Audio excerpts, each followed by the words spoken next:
Okay, ladies and gentlemen, I'm going to make a start. Tanya at the back. Lovely.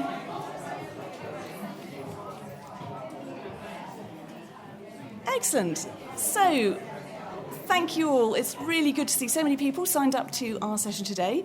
My name is Claire Burton. I'm the Regional Director for London and in the Department for Education. And I'm really delighted to be hosting this session on building school and trust business professional capability in the academy sector. It's a subject really close to my interests and one which is really important. And I'm so glad we've got a very expert panel here today to take some questions, and I'll try and leave a little bit of time at the end. I've got some pre-worked up questions, but do be thinking about what you would like to ask. I'll try and leave a few minutes. So, before we go any further, I'm going to ask our panel just to perhaps do a little bit of an introduction, say who they are, and also perhaps why this is with something of interest and importance to them. So, I'll start at this end with Stephen. Yeah, hi. Many of you just listened to me speak, so I'm not going to go on too much. I'm Stephen Rannis. I'm the Chief Executive of the Institute of School Business Leadership, and we are, of course, very passionate about school resource management and effective operations. So happy to be part of the debate. Lovely, thank you. And moving along, we've got Warren. Okay, hi everybody, I'm Warren Karat. I enjoy having really close photos taken and then put up in small rooms. Clearly my head needs to shrink a little more than it currently is in size. I'm Chief Executive of Nexus Multi-Academy Trust, which is based across South Yorkshire and Nottinghamshire. We've got 16 schools in our family of schools, the majority specialist with mainstream primary as well. And we've been invited to be a part of the discussion today because our trust is working with the DFE's commercial team and SIPs around the Procurement Excellence Programme. So we've got some interesting lived experience that's quite recent. Thank you. And Alison. Hi, my name's Alison Moon. I am the, I nearly said the CEO then, the Trust Business Manager and CFO at Veritas Multi-Academy Trust. We're a small 3 primary school MAT in Kent. Not just a collaborative of 3 schools really close together, but we've sort of got about a half an hour journey between our 3 schools, so just to sort of give that context as well. We've had a fairly interesting journey. I won't go into the debate and the intricacies of it, but although we are a small trust, we're quite mature in terms of our understanding of leadership and governance in MATs, having gone through the process of academising, joining a trust, coming away from a trust, setting up our own trust, and then sort of going on the growth journey. So some complexities in there that have added to the complexity around the school business leadership side of things in particular as well. So very much part of the ISBL journey. The professional standards have helped me shape things in my role. And as a fellow and a committee member of the Fellows Forum more recently, I get to meet and chat and talk a lot about the experiences of others, which has been a really interesting dimension as well. So really glad to be part of the discussion. Thank you. And last but not least, Nina. Thank you. Yeah, I'm CFO of Humber Education Trust. Sorry if some of you have just heard this already. And the chair of Humber and East Yorkshire School Business Leaders, which has been around for about 4 years. So Humber Education Trust is a 17-school MAT, specials and primaries, 13 primaries, 4 specials. It's still growing. So there's about 3 schools interested at the moment in joining, and we're building a free school as well, which is a whole other set of challenges. And we're just going through our sort of next visioning phase of growth of central team and looking at remodelling that again, which seems to be something we kind of frequently have to revisit as we get bigger and bigger. Thank you. And much like Warren, I think my takeaway point from today so far has been to get my stock photo retaken as soon as possible. But thank you all to our panel members. I'm going to open up just with a few sort of questions that I know are of general interest. But as I say, please also be thinking about your own questions. And I suppose the first one, which I think is a really interesting one, given the maturity of our sector and the kind of relatively sort of young state of lots of multi-academy trusts, is we've had a lot of feedback, and I think some of you referenced the career path for a CFO, for someone coming into school business management within an academy trust can be quite non-linear and it's not uniform, which is really exciting but can also feel quite daunting. And I wonder whether anyone has any sort of reflections on those new paths that we're seeing emerge, and also sort of what's the value and what's the sort of benefits of those pathways and those roles. So who would like to? I can see lots of people sort of so young. I'm going to come to Stephen first, and then I'm going to come to some of our Academy Trust CFOs. Yeah, thank you. I mean, I've talked for a long time about three broad flavours of school business leadership, and those flavours include the generalist, the specialist, and the executive roles. And some of those roles are interchangeable as well. So you can be an executive generalist, or you could be a local specialist. More and more we're seeing central teams evolve with all sorts of interesting and unique posts. I mean, it's not uncommon now to find a trust that has a CFO, a COO, head of HR, a CTO possibly within there somewhere, head of procurement, as well as the head of school recruitment and all the rest of it. And they're very specialist roles. But of course, we should never forget that the role of the generalist at a local level, be it in the Academy Trust or indeed in a maintained school, is essential to make sure that the pedagogical leaders are not distracted and that their talent is being deployed according to their skill set. So what I'd say is all of those flavours are important. All of those flavours are critical to our system.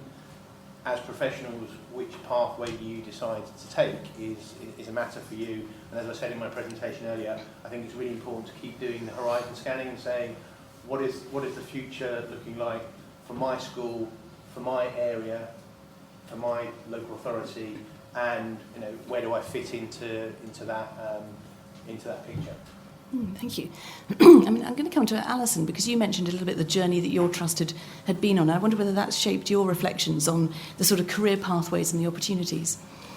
Yeah, I mean, as I say, we're quite a small trust, and I'm hugely interested to hear more from Nina, and we'll no doubt catch up with her after this session as well, because I can really sort of see the value in the fact that she's already grown beyond the size of us. We're kind of placing ourselves, I suppose. We've gone from that one single school situation to three schools, and the needs within our business teams as we move beyond that are going to change, and we're already having those conversations. In the early days where there was really only one person particularly involved in finance and business in terms of a strategic point of view, which was myself. As Stephen says, it's that generalist role. You kind of, if there's only one person doing it, you kind of wear lots of different hats and all the time and spinning the different plates. I think as we grow, as with lots of trusts, they'll be going through the same thing.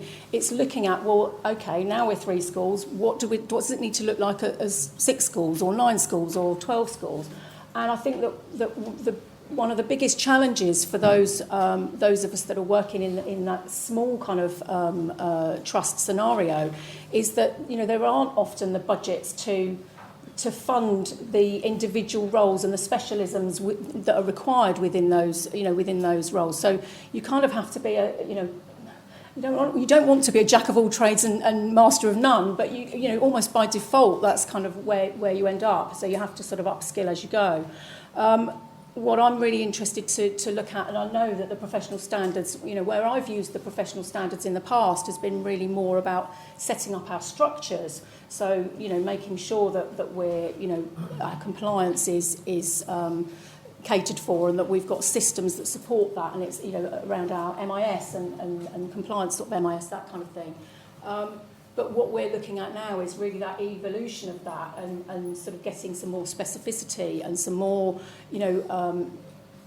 greater sort of technical ability in the finance team and people, having those questions about, at the moment you might deal with finance and HR, but where does your passion lie? Would you rather go down the finance route? Would you rather go down the HR route?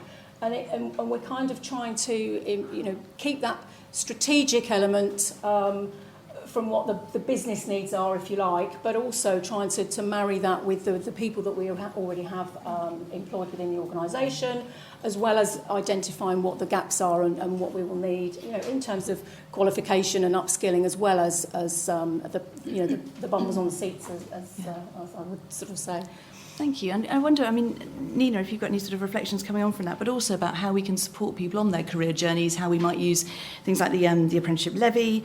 What sort of professional development do you think is needed there? Yeah. So as a trust, we always make it really clear, particularly for new schools joining us, that we are committed to business managers.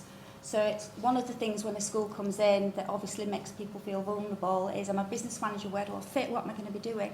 So the pathway we've gone down is to have multi-school business managers. So schools come in, as people naturally leave and move on, we always move to a multi-school model. So we always keep the local knowledge there, which I think was what Stephen was alluding to before. The importance of that cannot be disregarded.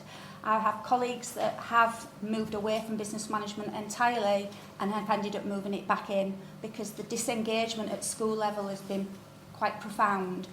By taking everything completely central, literally sucking everything out, the schools then tend to disengage because the natural thought process is they're going to do that for us now. We don't have to even think about it, not our responsibility.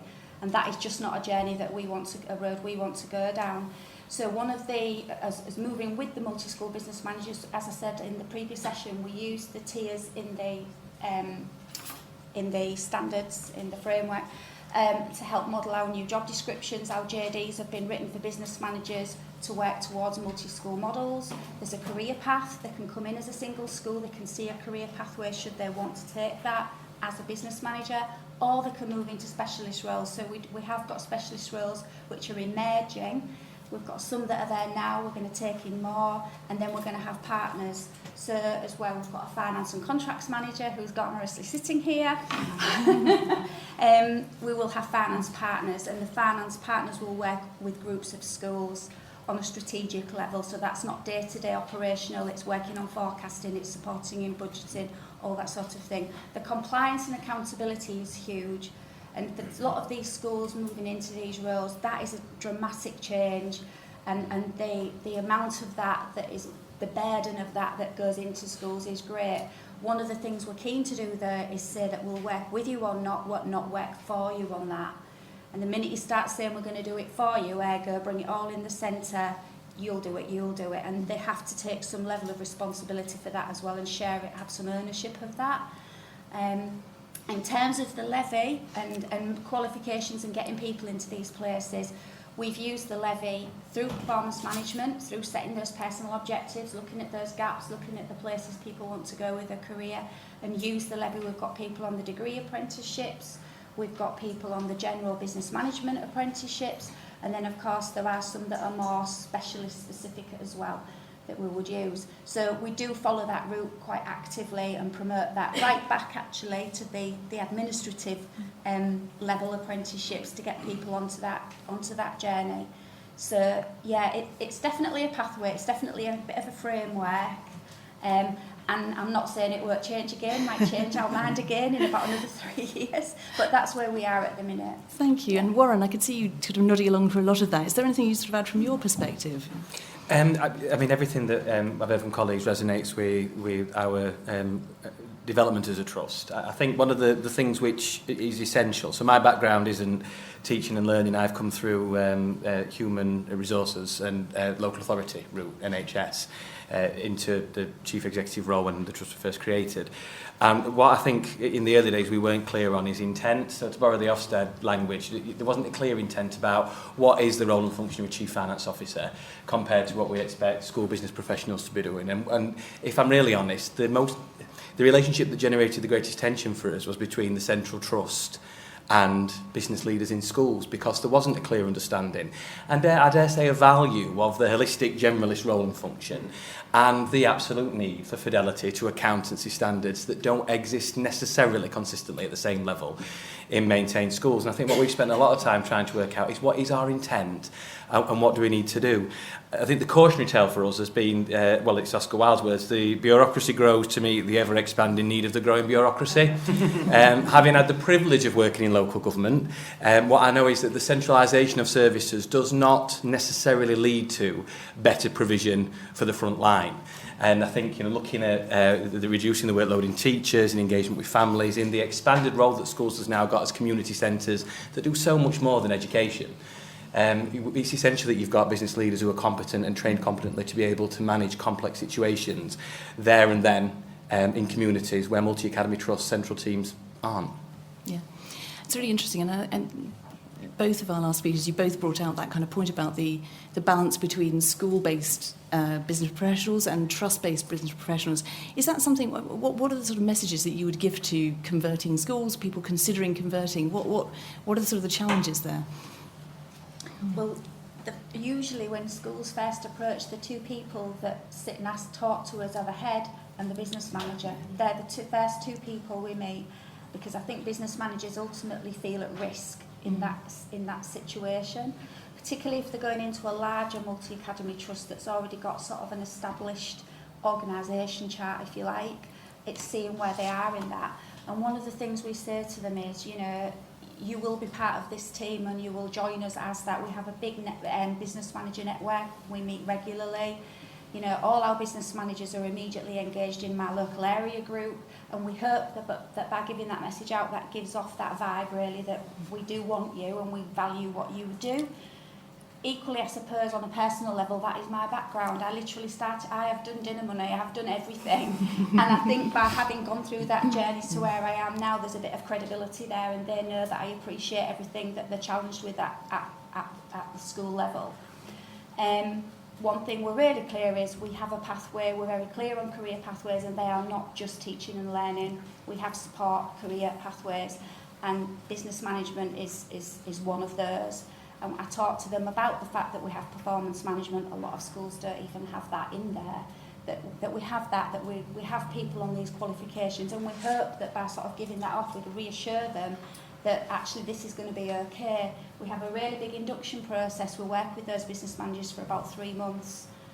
Once they join us, they're part of the transfer and conversion process before that. So they're with us literally from those conversations right through until we feel that they're in a secure place to sort of not lean on us, if you like, for quite so much. But even then, we have lots of network meetings. It's all about the communication, and I think it's how you put that out to them. Equally, I do know there are trusts out there that don't have any business management in it at all. I don't know how they portray that when somebody's knocking on their door at all. I don't know how that makes them feel, and whether maybe some schools don't join on that basis. I don't know. There's lots of different views, I think, and there's lots of different views on the value of the role. Yeah. Stephen, did you want to come in on this one? Yes, please. Yeah, so I completely agree, and it's really nice to hear a live experience of how this tension is managed. But what I would say is, when we have this debate about local management of schools, the role of the school business professional and central teams, I think we've got to be careful that it's not either or, it's both. And also, we should think carefully about, well, we shouldn't throw the baby out with the bathwater. We should not be, I don't believe, saying economies of scale means that we're going to centralise everything. We're going to have one dedicated CFO and very light touch approach to manage admin support locally. What I think we should be doing in that context is saying we've got some really capable individuals, let's play to their strengths, and let's deploy those individuals perhaps to recalibrated roles, not the same role, with differing levels of accountability and maybe a different focus, but let's use that really important talent across our trust. And I think there are some really good examples of trusts who, yes, they have to, because financial sustainability dictates this, They have to make difficult decisions about what their central team configuration looks like, who is ultimately going to be the CFO.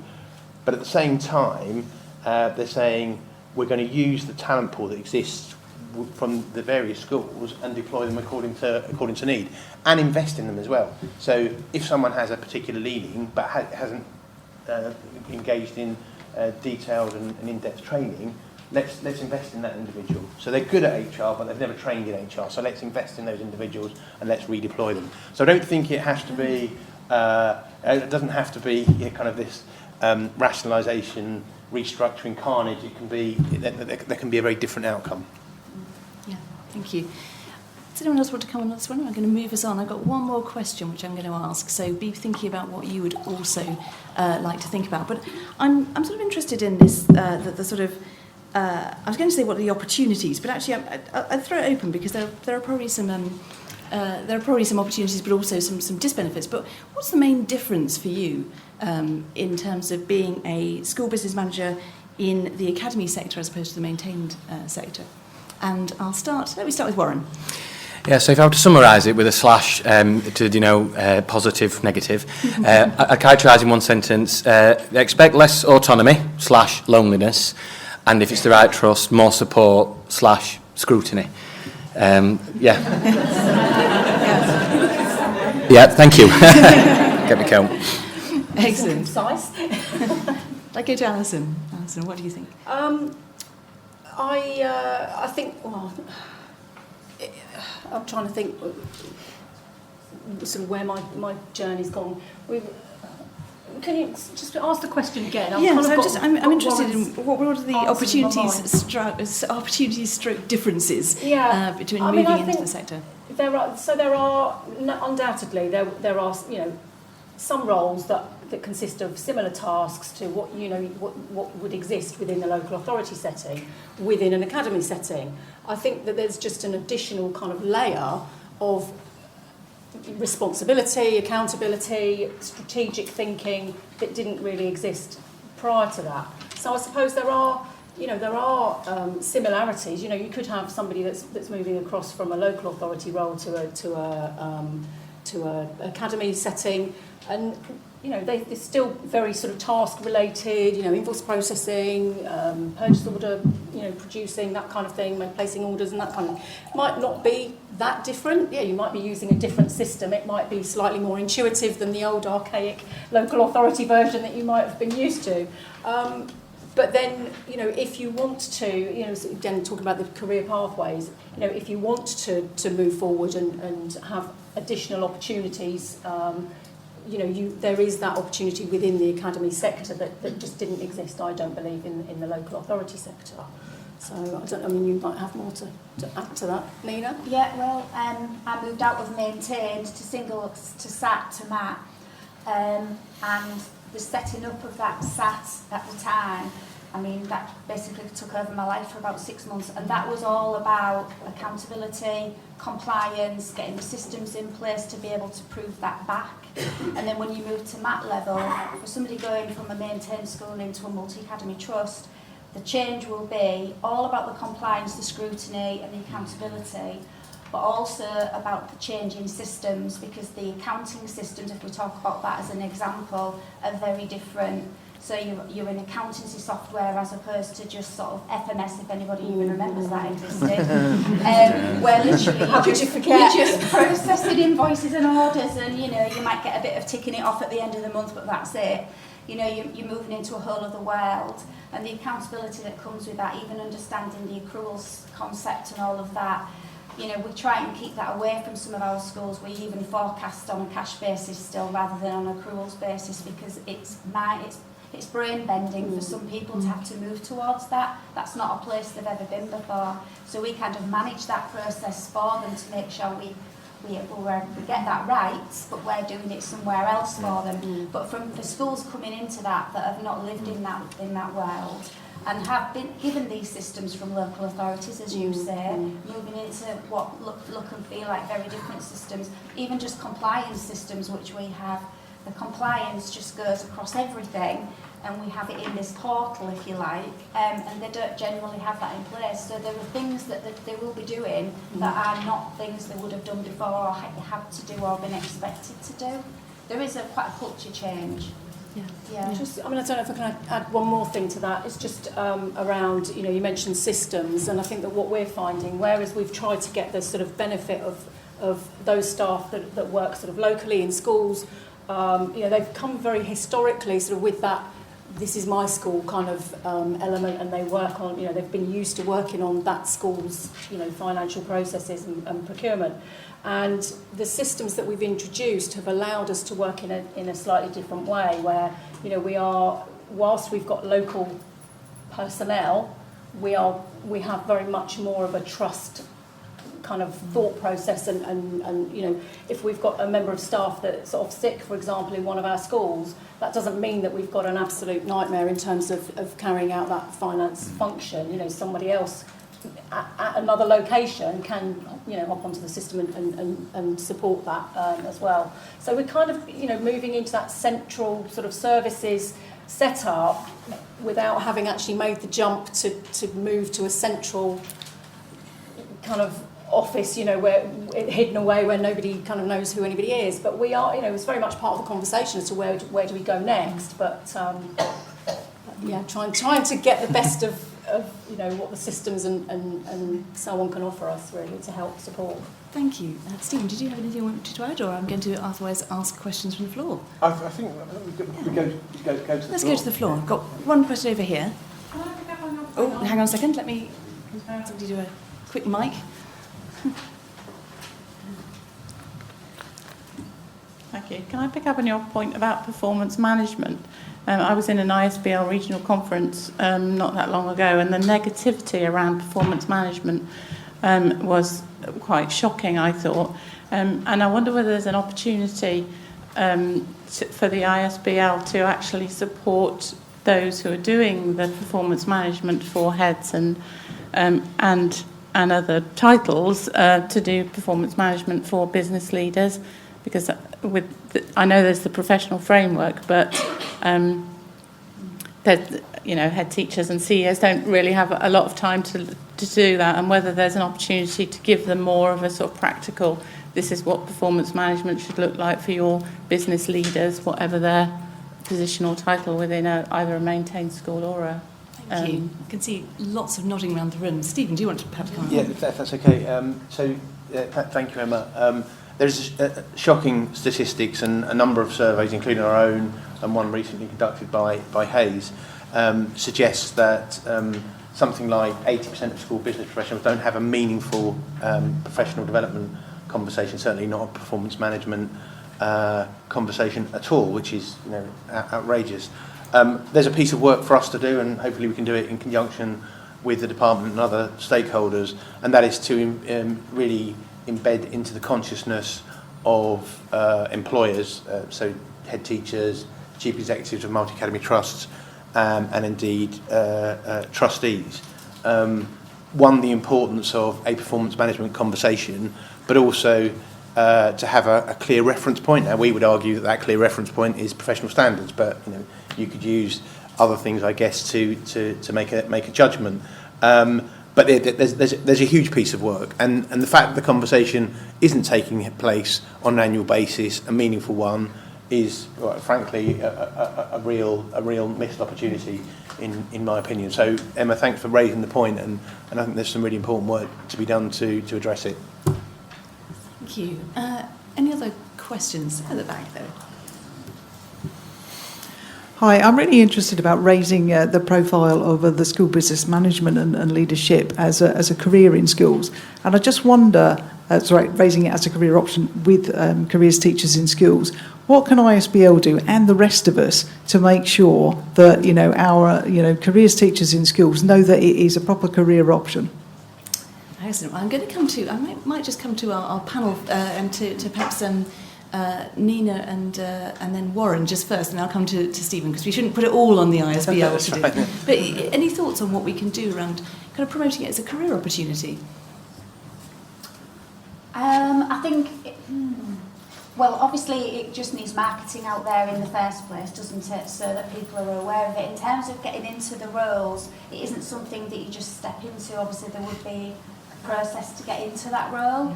So I think it's as much about working in school administration, trust administration, getting into that sector, if you like. I know of an example actually of a young lady that's gone to work in one of our local authorities, who I kind of met third hand really, and I had a conversation with her about, do you understand that there's opportunities in the schools? You really need to look at the schools. If you want to come to me, we often have vacancies, come and have a look, because once you get in, then we can develop you. So a lot of this development takes place once people are actually in the sector, in the schools, in the mats. To go straight to a careers teacher and say, I want to be this, they need to understand how they get there. And I'm not sure undertaking, maybe this is controversial, but I'm not sure undertaking the business management qualifications outside of actually being a practitioner is necessarily useful. I think it's definitely a qualification to undertake as you're actually practicing, I would say. Particularly something like the level 4. There's an awful lot in that level 4 qualification which is really, really valuable, but only if you can use it. And a lot of what you take from that as part of the study is while you're practicing. So it's getting people into the sector first, and that's then to get them into those pathways, I would say. And there's a role in there for apprenticeships as well, isn't it? Yeah. And that kind of that Yes. as a starting Yes. pathway. Yeah, definitely. Stephen, did you want to sort of come in on that? So I think we need to be, as a profession, more visible. And what better way to advocate for school business leadership than standing up in front of young people and saying, this is a really exciting role. So I don't know what your collective experiences are, but when I was finance director at Watford Grammar School for Girls, I was that deputy head that never taught. That's what they thought I was, and they didn't realise that actually my function was very different. I was very fortunate. I had a head teacher that put me in front of children to talk about things that might interest them. We were just going through the economic crash at the time when I was in post, so I was able to talk a little bit about what that meant, what in a language like credit crunch, what it actually meant. So I had visibility, and I think more of that, and not only talking about the role that you have within the particular setting that you're operating in, but also what an exciting career it can be. And in the end, why do young people aspire to do anything? It's because they look at role models. They look at they want to see themselves in the person that's the role model. And if we don't paint that picture, then they're never going to aspire to it. So I think there's an enormous opportunity for that to happen. Warren, you may have some views on how that could happen in a trust school setting. Well, I mean, I'm coming back, I'm really boring and come back to what I said about intent earlier on, but if culture eats strategy for breakfast, then we can have the best plans in the world, but if culturally school leaders, trust leaders don't value the role of the business professional, we're not going to be able to cut through that Gordian knot of it not being seen as a valuable career move. And it is quite a damning indictment, isn't it, if that within schools we can't convince our own career leads that it's a professional, if we can't influence from within that system. However, I think, as you said, being here today, listening to people, having regional directors and senior officers, chief executives from the SFA talk and advocate on behalf of business professionals in schools is a really progressive next step.